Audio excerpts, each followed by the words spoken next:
Hey guys, welcome back to my channel. Down the rabbit hole news. I am the rabbit. Yes, I'm dealing with this whole little nasal situation happening, but I still have to work and we're going to push through. I told you guys, sickness is here, not here.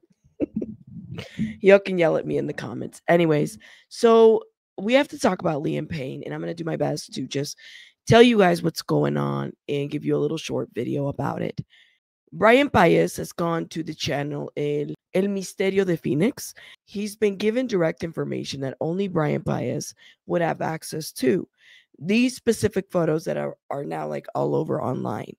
So he's been showing them.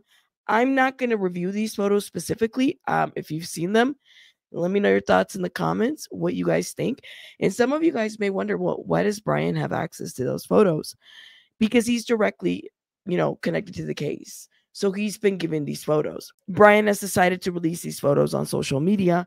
So that is what's happening. Now, an article has recently been released by Infobae, again, local media. And I want to look into it. There's a couple things here that are very interesting that's being reported, not by TMZ. And I'm starting to think, and I don't think it should surprise any of us, right? That TMZ essentially is like reporting half-ass stories, things that are, I don't know, maybe they've been bought. Wouldn't be the first time that they are able to change the narrative about a situation. Absolutely not. So let's get into this article. A security camera image from the CasaSur hotel showing Liam Payne being dragged away by CasaSur hotel staff have been published by various media outlets around the world in recent days, including TMZ, Mail Online, and the New York Post.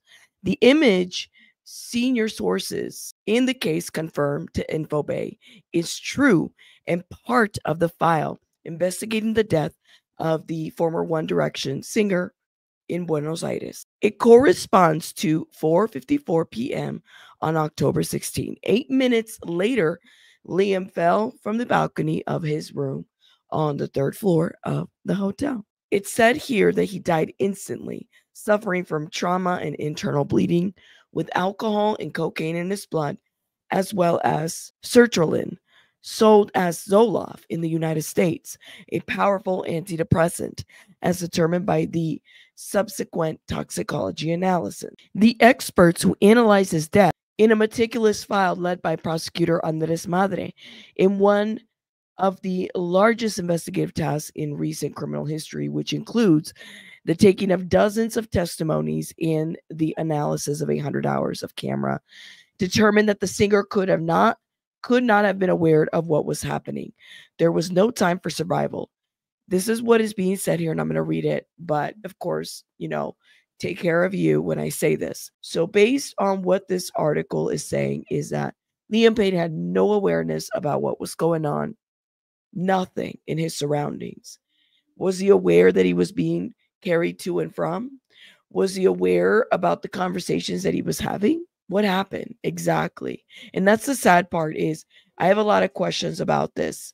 But according to what I guess they have searched, it sounds like he was not aware of anything. He lost his life with a backpack on his back. That same backpack was seen carried by Liam on 2 occasions in the video analysis.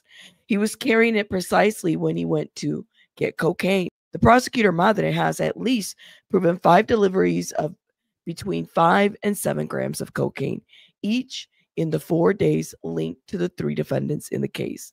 The businessman Rogelio Nores, who became Payne's de facto manager and his main contact in Buenos Aires, as well as a waiter and a hotel employee accused of getting him the substances. The image of the CasaSur lobby, on the other hand, serves to fuel certain controversies. Various media outlets claim that Liam was locked in his room and then jumped to his death. There's been a lot that have claimed that. Isn't that interesting? This case file refutes this. The door to the 3rd floor room, the same sources confirm, was open. Okay, hold up. Here's an Argentinian article, and let me make myself smaller. All right. It says the case file refutes this. The door to the 3rd floor room, the same sources confirm, was open. The employee who took him to testify The employees who took him to testify in the case, they said it was the second time Payne had been dragged that day. The singer, according to their accounts, stood up in the elevator and entered his room staggering, groggy. The staff remained outside the room after he entered, hearing him smash things.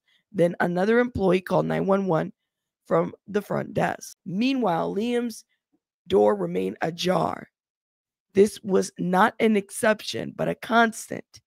The case file, in particular, the analysis of cameras reveal that it was often seen by the maid, even photographed by the cleaning staff. The cleaning staff have photographs of what was happening. Everybody had photographs of something. It seems to me that that was the thing. Everybody was photographing Liam.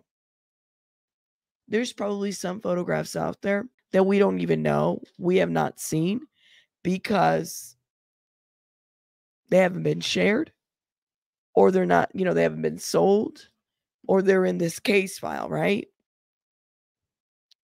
That is, Liam Payne was not locked up, but the 911 call, what the employee said, particularly alerted prosecutor Madera, we need someone to be sent urgently because, well, I don't know if the guest's life's at risk. We heard that 911 call here, the second one.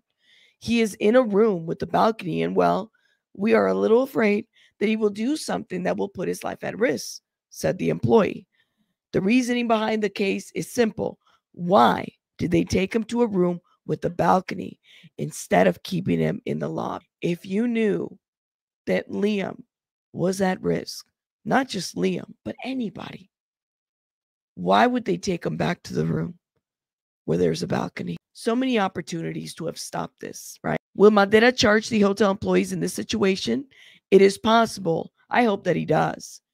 In the meantime, the prosecutors will have to finish analyzing the front desk computer as well as the employees' phones. However, this possibility does not alleviate the situation of Rogelio Nores, the main defendant who is awaiting questioning in courtroom number 34, accused of abandoning a person followed by death and facilitating the narcotics. Bingo. 2 weeks ago on this channel, myself, I did some work with Julia. Shout out to Julia. And we were putting in these pieces that there are text messages between Rogelio Nores and Liam, where Liam's asking him for drugs, and Rogelio Nores is telling him, hey, these 6 grams are good drugs. So we have been putting this together for like a while ago, okay? Keep that in mind, that all of this had already been put out, and that we're now putting things together, and it's starting to make sense, okay, as to what could have happened. Now, could this have been a setup? Absolutely. Absolutely, it could have been a setup. Could have been so many things at this point, because what they did not do, they didn't do enough to save his life, okay? And Rogelio Nores, he could buy TMZ. He can buy these other outlets, but he can't buy the YouTubers, okay? He can't buy the other folks that are putting things together. While you guys are upset that channels like myself and others are still talking about this, we're still putting in pieces that are missing, and we're not eating up the bullshit that the mainstream media is putting out there. We refuse to do that, okay? So I may be sick, my throat and everything, but I'm still going to come up here and do a video about the shit that's just not making sense. I'm allowed to. Let's keep going. However, this possibility does not alleviate the situation of Rogelio Nores, the main defendant who was awaiting questioning in courtroom number 34, accused of abandoning a person by death and facilitating the supply of narcotics. Nores and the psychiatric key evidence. Various versions in the foreign media tried to deny that Nores was charged in the case, describing him as a person of interest. Oh, that is interesting. Way to shift the media. Okay, let's get into this. Various versions of in foreign media tried to deny that Nores was charged in the case, describing him as a person of interest, a figure that does not exist in the Argentinian penal system. However, the records of the criminal and correctional chambers reveal the charges against him. His phone is awaiting to be examined. He himself handed it over along with his passport. As complicating matters is the timeline of the date of the death. The businessman left the hotel 50 minutes before Liam was dragged away. Not 40, 50, 50. Both revealed that weeks before his death, Payne was treated by a psychiatrist in the United States who prescribed him sertraline. Both were warned that if alcohol and drugs were mixed with sertraline, the results could be fatal. It could produce hallucinations and even suicidal thoughts. The psychiatrist himself sent her instructions to the prosecutor, Madre. However, Payne would have continued drinking in the company of Nores. And he was supplied the drugs too, you guys.